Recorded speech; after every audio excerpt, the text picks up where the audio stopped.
इस कार्यक्रम के पुण्यार्जक हैं श्रीमती आशा देवी, सोहनलाल जी विदावत, पुत्र पीयूष कुमार, पुत्रवधू दीप्ति, पुत्र कुशल कुमार, पुत्रवधू जिनल, पोती जीवनी विदावत, परिवार कुंडा, राजस्थान, मुंबई अंधेरी, जिला उदयपुर। मेरा चतुर्मास हुआ, मुझे पता लगा कि कई वर्षों से भाई आपस में बोलते नहीं है। उनका भाई भाई नहीं बोलते, दुश्मन नहीं बोले तो चले, भाई नहीं बोलता है। मैं गया उसके पास, मैंने कहा क्यों? एक बार घोड़ा निकल रहा है, श्री जी की शोभा यात्रा निकल रही है, एक भाई ने सौधर्मेंद्र की बोली ले ली। अब भाई बैठा है रथ पे, तो रथ यात्रा दूसरे भाई के घर से निकलना है, वो आरती नहीं करेगा। बोले क्यों?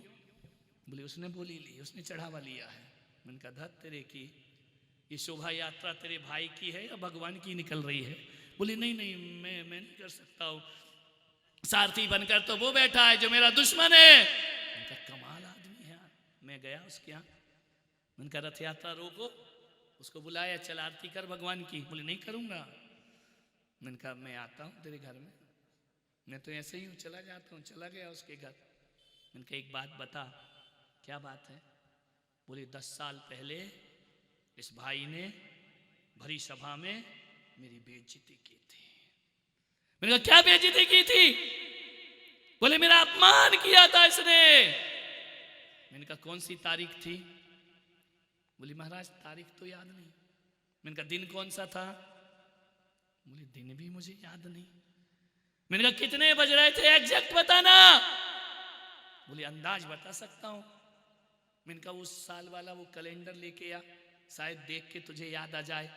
बोले कैलेंडर भी नहीं है। अरे मैंने कहा पागल, कैलेंडर उठाकर फेंक दिया, वो दिन तुझे याद नहीं, वो तारीख तुझे याद नहीं, वो समय तुझे याद नहीं। मैंने कहा पागल, जब 5 चीजें भूल गया तो ये बात भी भूल जाता, तो आज तुम दोनों में दुश्मनी होने वाली नहीं थी, ध्यान रखना। मैंने कहा पुराना कैलेंडर निकाल के आदमी फेंक देता है, लेकिन पुरानी बातों को सीने से लगा के रखता है।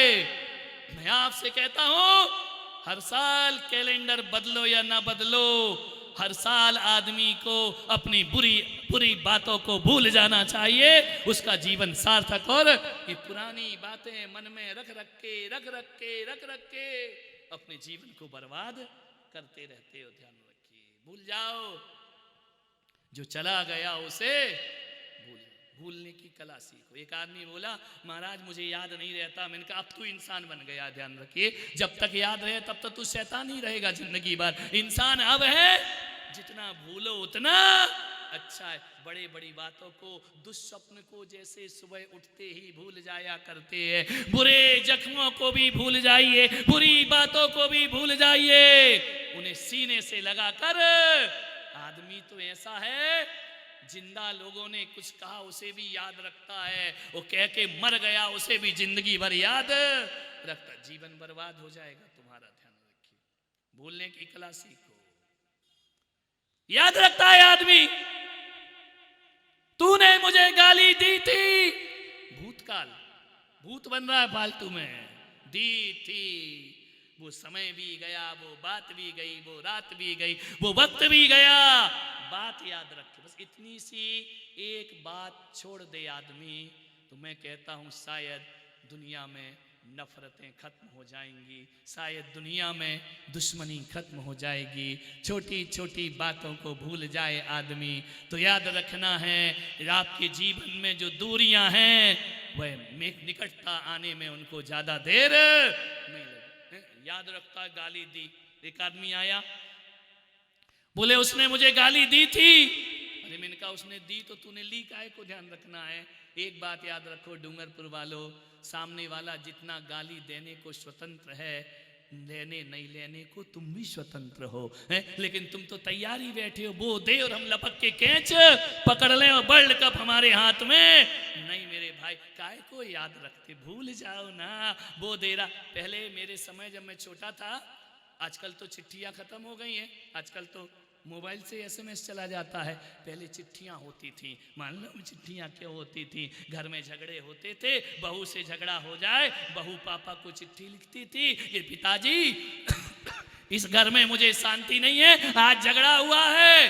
वो चिट्ठी भी तो ऐसी थी, सुभान अल्लाह, ध्यान रखना, आज लिखती थी, कल पोस्ट ऑफिस में डालती थी, 3 दिन जाने में लगता था, फिर वहां बढ़ती थी, पर जब वो पढ़ता था जवाब आने में 3 दिन और लग जाते थे, 6 दिन में तो लड़ाई समाप्त हो जाती थी। ध्यान रखना है, आज तो लाइव दिखा देते, मोबाइल में देखो महाभारत चल रही है, रिकॉर्डिंग करके भेज देते हैं।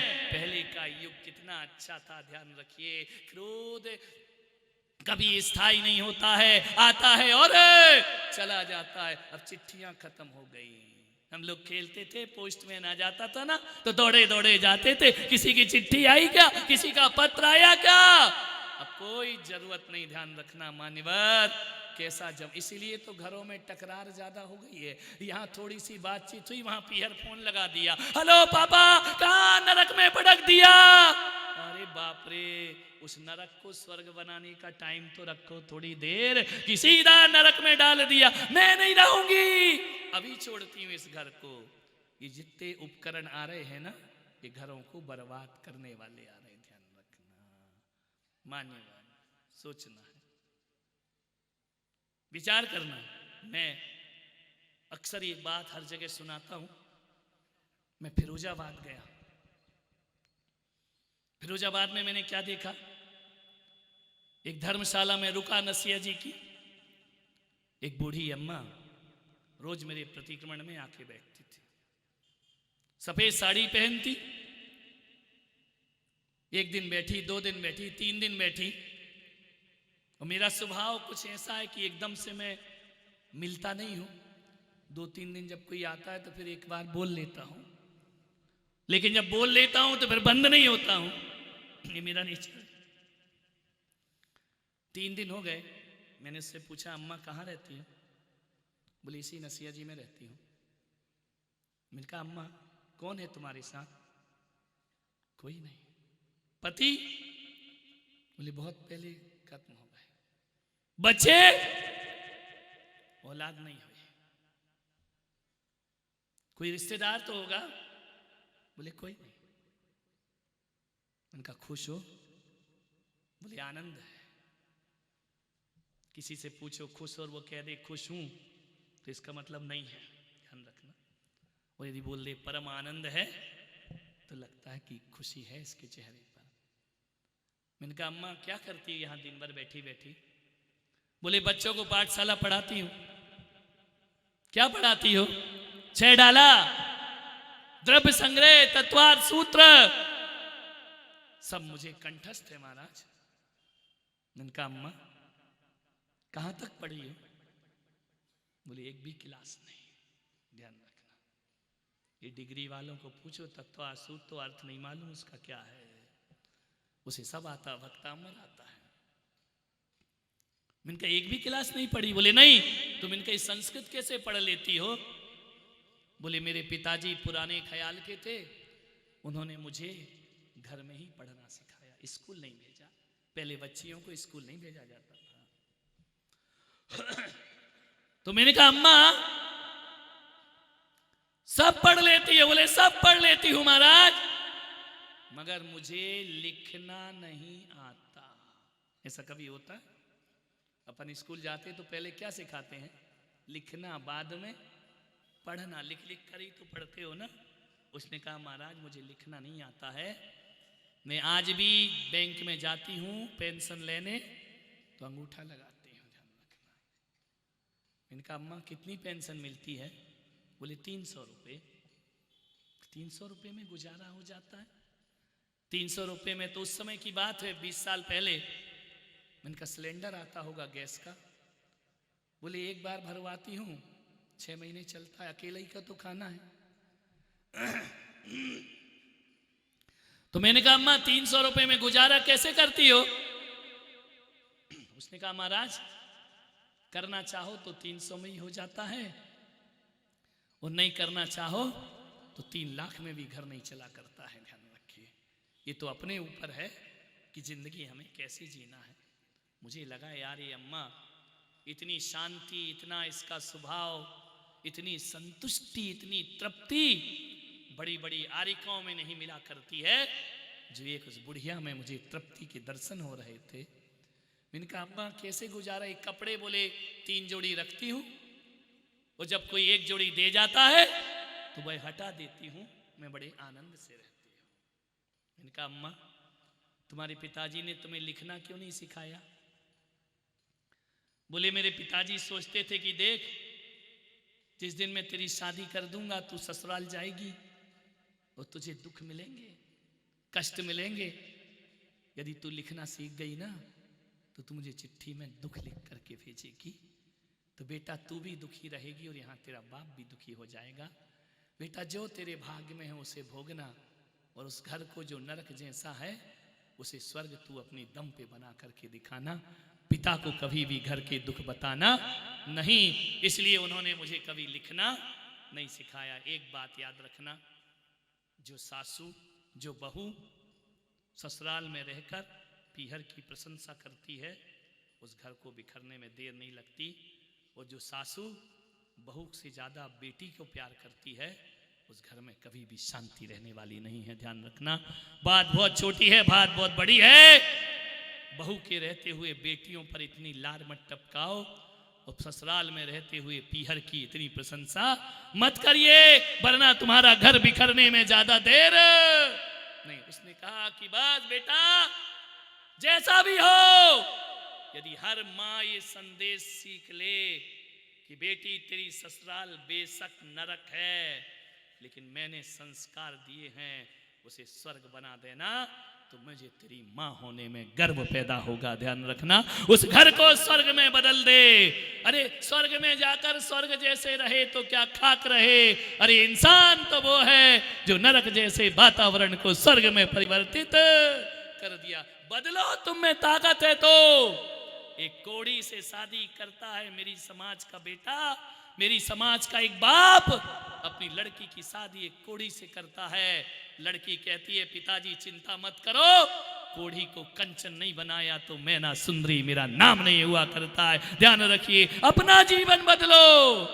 सामने वाले से मत कहो कि क्रोध मत करो, शांत होने का प्रयास करो। ध्यान रखिए, जीवन बदल जाएगा अपने आप।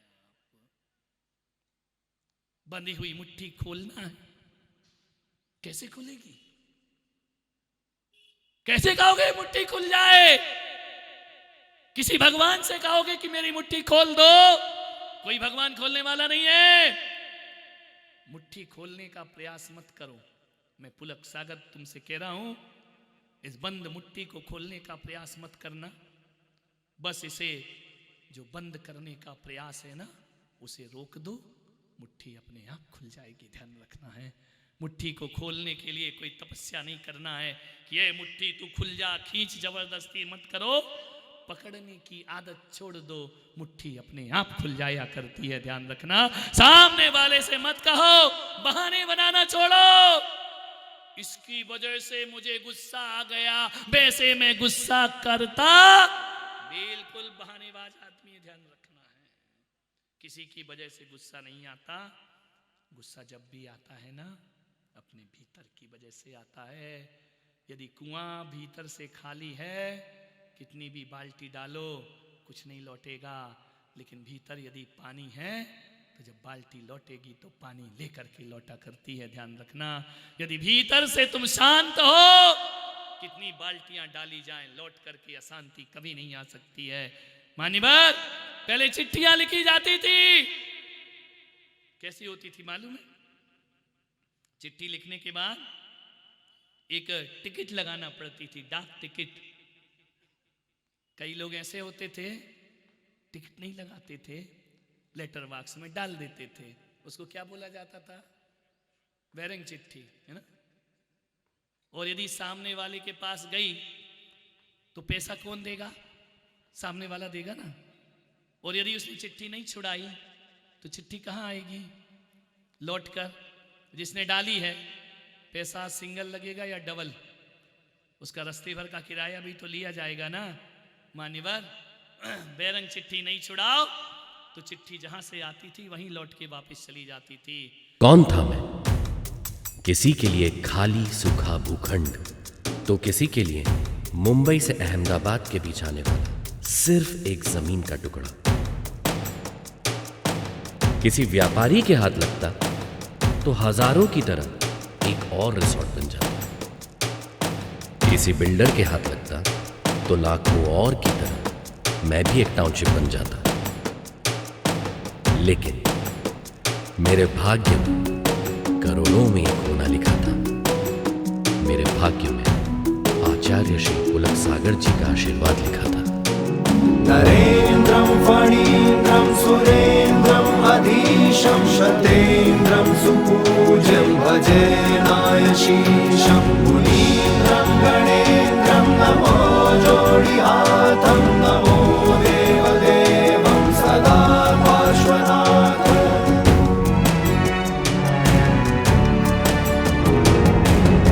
मौन था मैं स्वर कहाँ से आया, खाली भूखंड को दे दी उसने काया।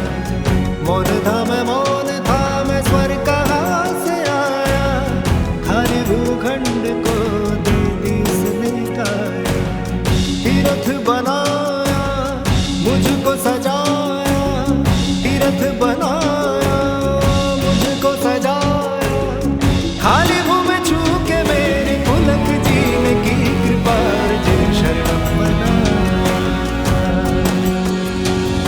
तीर्थधाम जिन शरणम यही त्रिकाल चौबीसी, छात्रवास जिन शरणम यही है निर्जरा कुटी। यही है ध्यान मंदिर सामयिक गुफा, यही नवग्रह जिनालय त्रिमूर्ति भी दिखे यही।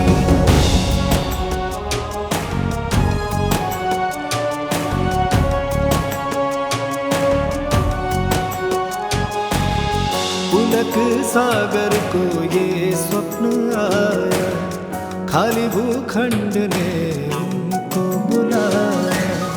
पुलक सागर को ये स्वप्न आया, खाली भूखंड ने उनको बुलाया। खोई हुई भूमि ने खुद को पाया, बंजर धरती पे पुष्प खिलाया। पारसनाथ के पाके दर्शन, पारसनाथ के पाके दर्शन। खाली भूमि छू के मेरी पुलक जी ने की कृपा जिन शरणम बना। नरेन्द्रं फणीन्द्रं सुरेन्द्रं अधीशं शतेन्द्रं सुपूज्यं भजे नायशीशं मुनीन्द्रं गणेन्द्रं नमो जोडिहातं नमो देवदेवं सदा पार्श्वनाथम्। जिन शरणं पवच्छामि, जिन शरणं पवच्छामि, जिन शरणं पवच्छामि, जिन शरणं पवच्छामि, जिन शरणं पवच्छामि, जिन शरणं पवच्छामि, जिन शरणं पवच्छामि, जिन शरणं पवच्छामि। इस कार्यक्रम के पुण्यार्जक थे श्रीमती आशा देवी सोहनलाल जी विदावत, पुत्र पीयूष कुमार, पुत्रवधू दीप्ति, पुत्र कुशल कुमार, पुत्रवधू जिनल, पोती जीवनी विदावत परिवार कुंडा, राजस्थान, मुंबई अंधेरी, जिला उदयपुर।